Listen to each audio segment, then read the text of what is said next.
Now on BBC One, in the run-up to the election, the Panorama interviews with Nick Robinson. We've all got a big decision to make about who leads the country for the next 5 years, who has power and influence in Westminster. You get the opportunity to have your say in the election on July the 4th. Over the next few weeks, we'll bring you 7 interviews with 7 party leaders.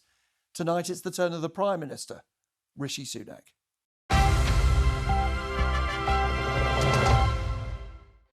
Prime Minister, welcome. My promise to you, to everybody watching, is that everything you say in the next half hour or so will be broadcast in full.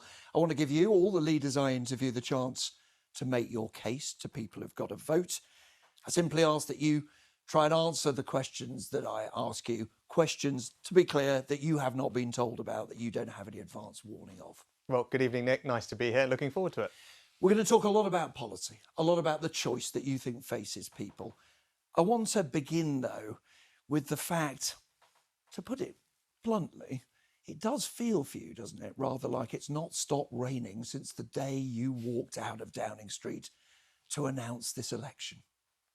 Well, what I'd say is I've been out and about every day since this election campaign started, talking to people about the choice, as you said, at this election, because it's an important moment for our country. We've been through a tough few years, and I do believe at this point we have turned a corner, and now is the chance for us to build on the progress that we've made. And I want to deliver a more secure future for everyone in our country. And I believe I'm the right person to do that because we've got a plan that is clearly working on the economy, although of course there's more to go. And I'm prepared to take the bold action that's necessary to do that. And that's what I'm energised to talk to people about. We'll talk about the plan, we'll talk about the policy. First of all, though, and you know that this is what people are talking about, I want you to look at a photograph. I want you to look at this photograph. The President of the United States, the Chancellor of Germany, the President of France, and for the United Kingdom, your predecessor, David Cameron, the Foreign Secretary. How do you feel when you look at that photo of D-Day at Omaha Beach?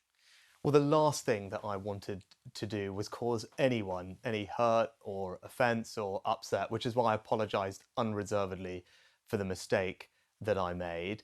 And I can only ask that I hope people can find it within their hearts to forgive me, and also look at my actions as Prime Minister to increase investment in our armed forces, to support our armed forces, but also to ensure that veterans have a minister sitting around the cabinet table with unprecedented support to make this the best country in the world to be a veteran, as a demonstration of how deeply I care about this community and what they've done for our country. So you said it was a mistake and you've apologised. And then a few days later, you went further and said, as you just have, that you hope people could forgive you. Do you understand that for quite a lot of people watching, I think, they simply think that the basic duty of the Prime Minister, the duty, was for you to be in that photograph and not David Cameron? Well, that's why I've apologised unreservedly for the mistake, and I hope people can find it in their hearts to forgive me. My duty is also to make sure that this is a country which looks after our veterans, which is why I'm proud that there is a Veterans Minister sitting around the cabinet table, a dedicated office for Veterans Affairs with more support for our veterans, because I care very deeply about their well-being and making sure that we repay to them the debt of gratitude we owe for everything that they've done for our country. People have heard what you've said, and you've said it a couple of times. Nigel Farage has said he thinks you don't understand, you don't care about what he called our culture, what he called our history. He even said that you were not basically patriotic. Is he playing with fire by bringing your heritage into this argument? Well, Nigel Farage can answer what he exactly meant by those comments. I'm not going to get involved in that because I don't think it's good for our country or good for our politics. Now, obviously, I disagree with him, and when it comes specifically to our armed forces, again, people can judge me by my actions. I'm someone who... Of course, it's not about your armed forces. It's about you and your relationship with him. And it's clear you don't want to talk very much about him. You want to talk, and we will, about the choice between you and Keir Starmer. The problem with that is that Nigel Farage has destroyed David Cameron's premiership. He helped bring down Theresa May, and he's now coming for you. And isn't your problem that many Conservatives think he's more of a Conservative than you are. Well, at the end of the day, on July 5th, there is only going to be one person that's Prime Minister. But I'm It's asking Keir about Nigel Starmer. Farage. Well, and I'm answering a question. So the choice for everybody, there's only going to be one of two people who's Prime Minister, Keir Starmer or myself. A vote for anyone who's not a Conservative candidate is just make it more likely that Keir Starmer is that person. So if you are someone, you say, you know, what makes a Conservative? If you're someone who wants lower taxes, if you want your pension protected, if you want migration reduced, if you want a sensible approach to net zero that prioritises our security and reducing people's bills, that's what I will offer you in this election. So you won't talk about Nigel Farage at all. You see, a lot of people looking at him and you, they think, these Conservatives, that he's a kind of Sunday roast with all the trimmings and you're a quinoa salad. Well, I think the policies are what matter. The substance is what matter, Nick. So I know we're going to get into it, but you're asking me about personalities. I'm asking you about Nigel Farage, and people are noting you don't want to talk about him, so let's talk about policy if you don't want to talk about him. It's not that I'm not willing, I'm willing to talk about everything here, but the simple issue here is a vote for anyone else, including Nigel Farage's party, and I would make the same point about anyone's party, right, is ultimately a vote that makes it more likely that Keir Starmer is in power. And you said to me, well, are you a Conservative enough? Well, here's what we're offering. Lower taxes, protected pensions, increase in defence spending, a more sensible approach to net zero, and a clear plan to both stop the boats and bring down the levels of migration. That is what I'm talking to the country about. Well, let's talk about it now. For people. Let's talk about it now. Now, let's talk about policy, promises, plans. People you once said don't want politicians who promise the earth and then fail to deliver. So I want to take you through some of your promises. You promised when you became Prime Minister to cut NHS waiting lists. Have they gone up or down since you made that pledge? I've been very clear. We have not made as much progress on NHS waiting lists as I would have liked, and they have risen. They've gone up. Yeah. They are now coming down. And after we've got through the industrial action and resolved it with all parts of the NHS workforce except the junior doctors, what you have seen over the past few months is now the waiting lists are starting to fall by about 200,000 over the past few months. And if we stick to that plan, we can make more progress. Isn't the problem with that argument, though? Waiting lists haven't just gone up under Rishi Sunak. They went up under Liz Truss. They went up under Boris Johnson. They went up under Theresa May. They went up under David Cameron. Conservative Prime Ministers for 14 years, long before COVID, long before strikes, have put NHS waiting lists up. Well, the NHS has undeniably been under pressure for a while. That was exacerbated by what happened in the pandemic. I think most reasonable people can see that. But this election is about the future. It's where do we go from here?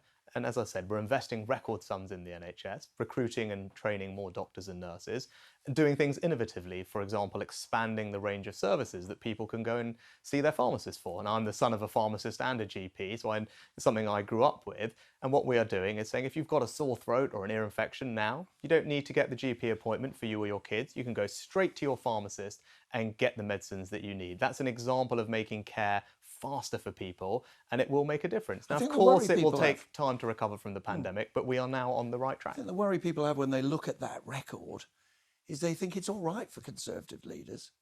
What they can do is go private, pay, and skip the queue. I come from an NHS family. So my dad was a GP, my mum was a pharmacist. I was surrounded... Yes, I have done in the past, but I also use the NHS and rely on the NHS, as do my kids. But at the end of the day, I was raised in an NHS family surrounded by people who dedicated their lives to the NHS, talking at home about what more they could do to look after their patients. And that's how I think about the NHS today, which is why, as I said, we're backing it with record funding and more doctors and nurses. And now, as you can see, we are bringing the waiting list down after what has been a difficult period. Forgive me interrupting. We've got a lot to get through in our half hour or so. You want to talk about immigration. You said you did at the beginning, and you promised to control our borders. But the number of people arriving here legally under the new immigration rules introduced after Brexit, and you campaigned vigorously for Brexit, reached a record high. Last year, 685,000 extra people came here. That's twice the population of Coventry. You didn't control our borders, did you? No, the numbers are too high. I've been very clear about that. But people can judge me as well on what I've done as Prime Minister, where I've put in place the biggest, strictest reforms to bring down immigration that we've seen. What the forecasts now show is that the levels of net migration are due to halve over the next 12 months or so. The number of visas that we issued at the beginning of this year is down already by a quarter, so that shows we're now on the right track. And if I'm re-elected, what we will introduce is a legal cap on migration that parliamentarians will vote on every year, so that not just will we halve the levels of net migration, we will continue to reduce them year on year. Here's the problem And that's Rishi the Sunak choice says, of this election. I promised to control immigration. I haven't done it yet, but I promise I will. But every single Prime Minister for 14 years under the Conservatives said they would reduce immigration. Well, David Cameron didn't do it. Theresa May didn't do it. Boris Johnson didn't do it. Liz Truss didn't do it. And now Rishi Sunak hasn't done it. It's not quite right what you said. Actually, we've just had the numbers for last year, so the first full year that I was Prime Minister. It showed that net migration was down 10% from the levels that I inherited. And this year so far, the number of visas that we've issued in the main categories is down by a quarter because of the reforms that I've brought in. Massively higher than the promise that was originally made when the Conservatives you were said elected. your point to me was that I hadn't done anything about it. That's not right. I've instituted reforms that last year meant the numbers were down by 10%, as we've seen, but this year the number of visas issued are down by a quarter. The forecasts are now for net migration to halve. And again, yes, that's the past. This election's about the future. I've got a clear plan with a legal migration cap to guarantee that the numbers continue falling. Labour have not matched that. They don't have any plan to bring the numbers down and indeed oppose the measures that I've already taken. And that's the choice facing people on migration at this election. It's a choice that depends on people giving you more time to deliver what you're saying. You promised you'd stop the boats. So far this year, more than 11,000 people have crossed the channel, record high. You've not stopped the boats. Why do you deserve more time to try to do it? Because from the first time that small boats became a phenomenon a few years ago, we got the numbers down last year by a third. That had never happened before. Everyone, when I got this job, said to me, you won't be able to do anything about this problem. Well, because of our plan, we got the numbers down by a third last year. Now they're going back up again. You got a record number this year. But if we stick to our plan, we will continue to bring them down. Why? Because if I'm re-elected as Prime Minister, we will get flights off to Rwanda and establish a deterrent. So very simply, my view that illegal migration is unfair, and the only way to fully solve this problem is for people to know that if they come to our country illegally, they won't be able to stay. And that means we have to have somewhere safe to return them. And if I'm Prime Minister, the flights will go, the deterrent will be built. But why not wait, Prime Minister? You say the flights will go to Rwanda. You say they'll go in just a few weeks' time. You had the opportunity to prove it. You could have said to everybody, here are the flights. People have gone to Rwanda. Here's the deterrent. The numbers are falling. You didn't. You cut and run. You had the election before. And now we have to take it on trust. Well, no, because as I said, we got the numbers down by a third last year. That had never happened before. How many people have gone to Rwanda in the 3 years since you announced that you would do this? Because it's taken time to get this through Parliament, because we've been None is the answer. frustrated. Yes, and this election's about the future. And there's a clear choice, Nick. Right? If you believe, like I do, the only way to solve this problem is to have a deterrent, we're the only party that can deliver that for you. And again, the Labour Party have no answer. At the debate the other week, I asked Keir Starmer, what would the Labour Party do with migrants who come to our country illegally? Time after time, he couldn't answer the question. Now, I have a plan. People may not all agree with it, but it is a clear plan that, by the way, almost 20 other European countries now agree is the right approach to dealing with this problem. And if elected, that deterrent will be built. You sound to me like a guy in a pub who borrows 50 quid. And he borrowed it 3 years ago. And he keeps saying, don't worry, I'll pay you back. And then when you confront him in the pub, he says, I'll pay you tomorrow. You wouldn't believe him, would you? You constantly promising what you will do, but what you haven't done so far. We got the numbers down by a third last year. That had never happened before. Never, ever. The numbers had just gone up and up and up until I became Prime Minister. The numbers were down by a third last year, so people can trust me. We've got a plan. The airfield is on standby, the planes are booked, migrants have been detained, the caseworkers are working, and if I'm Prime Minister, the flights will go, we will build that deterrent, and then that's how we will stop the boats. And again, there is no answer from the Labour Party as to what they will do with illegal migrants, and that's the choice at this election. I will put that to Sir Keir Starmer when he is in that chair. Now, we've talked about your promises, and we've heard that not all of them have been delivered. Now, ever since this election was called, We've had endless promises. I've got all your Tory press releases here. A promise of national service, couple of billion there. A promise for a tax cut for pensioners. A promise of a tax cut for parents. More apprenticeship, more police officers. Endless promises of more and more money from the Conservatives. Have you found the magic money tree? No, every single one of those policies that you've just been through is fully funded and costed, as is explained in every single one of those press releases, as indeed when we set out our manifesto tomorrow, people will be able to see all the details behind it even further. And tomorrow you'll promise more tax cuts. We will have a manifesto tomorrow that builds on all the things that you've just gone through, that we've already announced in this campaign, that yes, does continue to cut people's taxes, because I believe in a country where people's hard work is rewarded. And there's a clear choice in contrast at this election.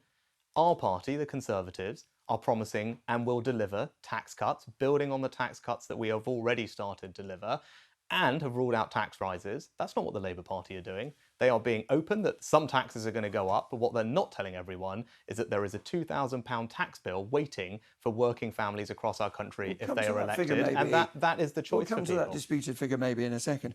You say that you're cutting taxes. You've got a bit of a nerve, haven't you? Under Rishi Sunak, as Chancellor and then Prime Minister, the total tax bill in this country has gone up by £93 billion a year. That's even more than Jeremy Corbyn wants to put on people. And as you and I have discussed many times, Nick, what's happened in that period? We were hit by a once-in-a-century pandemic and then an energy crisis. The government rightly stepped in at both of those moments to provide an enormous amount of support to people, to families, with their energy bills, with furlough, the NHS. That was the right thing to do. And of course, it's difficult, but right to make sure that we pay that back. And that's why the tax burden. Power, can I just can I continue? Can I answer your question? Let me just finish answering a question? So the context is important. I'm not going to shy away from what happened. I did make those difficult decisions because that's right for the financial security of our country. But now taxes are being cut. The average tax rate faced by a typical person in work is the lowest it has been in over half a century. So yes, you're right about the overall tax burden, but for someone in work, an ordinary average worker, today, they face the lowest average tax rate that they have faced in over half a century because of what we have done. And we've already started, Nick, with a £900 tax cut this year. Income tax going up this year. Income tax going up next year. Income tax going up the next year. Year after year after year, you are increasing the income tax. Nick, people watching this programme, but you come in interviews and say, I'm cutting your tax. Nick, the facts are very clear, and I'm sure your team will be able to provide them for you. Right now, with all the changes, because there's lots of changes that go on in a system, right now, an average worker is facing the lowest tax rate on their earnings that they have seen in this country for over 50 years. You're talking about the tax rate, Prime Minister, which is very convenient for you because it's thresholds. No, it combines. But no, Nick, that combines. It combines thresholds and the rate. Forgive me. The effective tax rate taken together for an average worker today, combining thresholds and the rate, is the lowest it has been in over 50 years. And when we finish this interview, your team will be able to show you that. I will be able to show you it as well. I will tell you that and somebody on the minimum wage loses much more money from the change, from the freezing of income tax thresholds. Nick, someone on the national living wage is this year seeing an £1,800 increase in their wages because of what this Conservative government has done.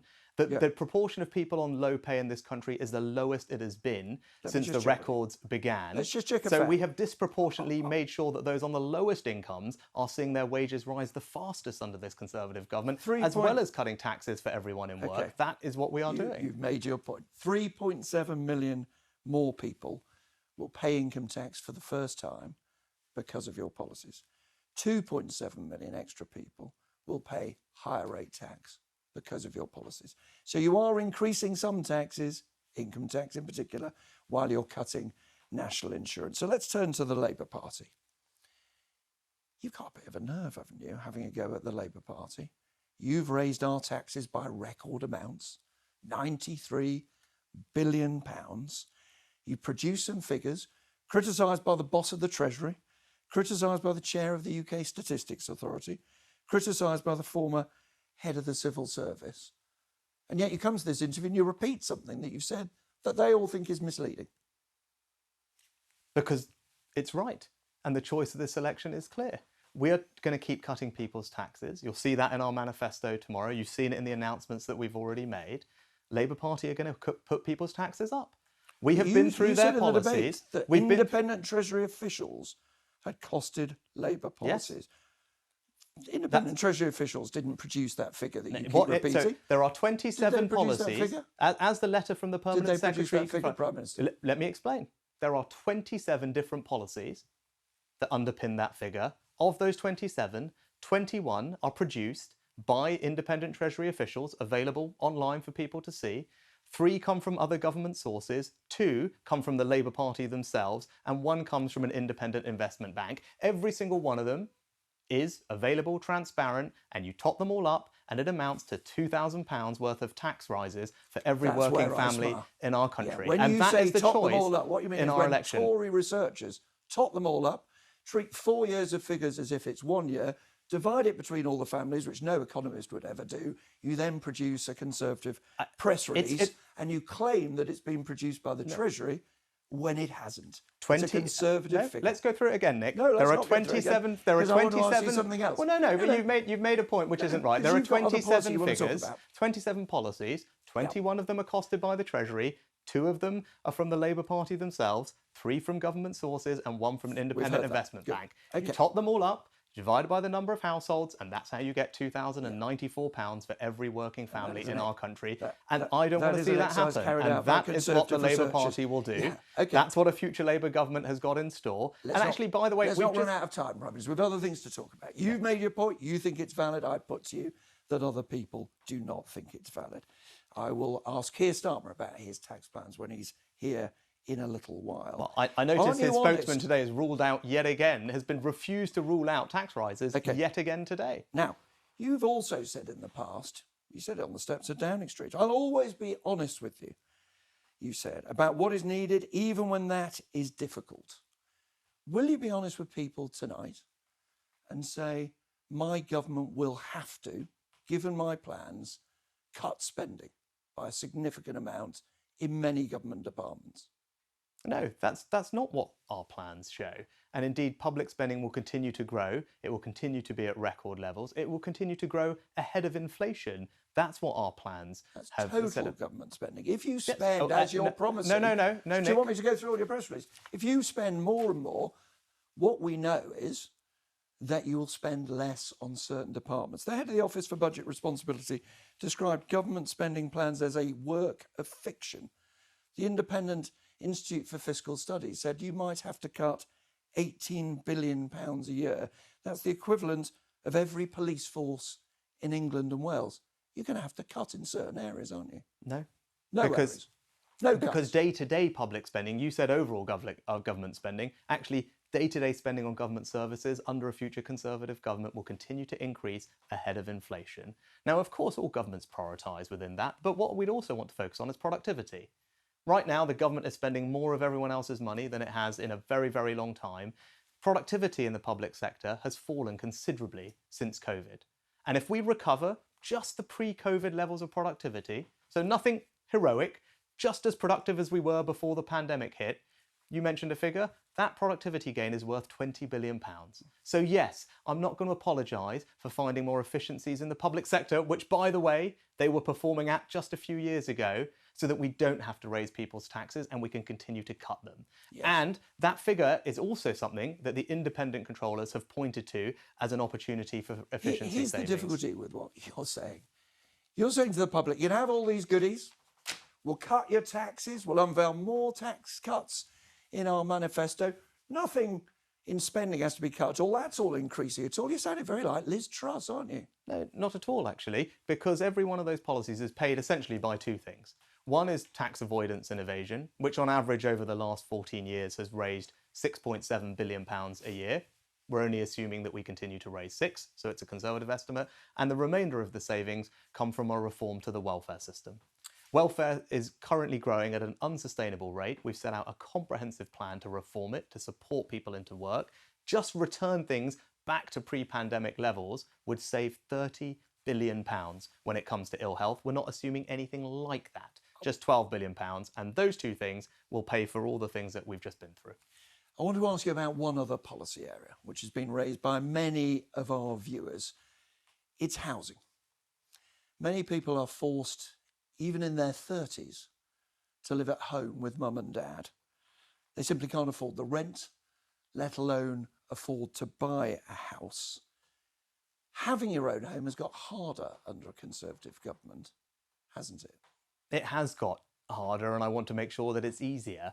And what we will do is not just build homes in the right places and do that in a way that is sensitive to local communities, but make sure that we support young people into great jobs so they can save for that deposit. And I'm going to go back to tax because it is important. You're talking about people who, like you, had the money to buy a home. Most young people are not worrying about the deposit.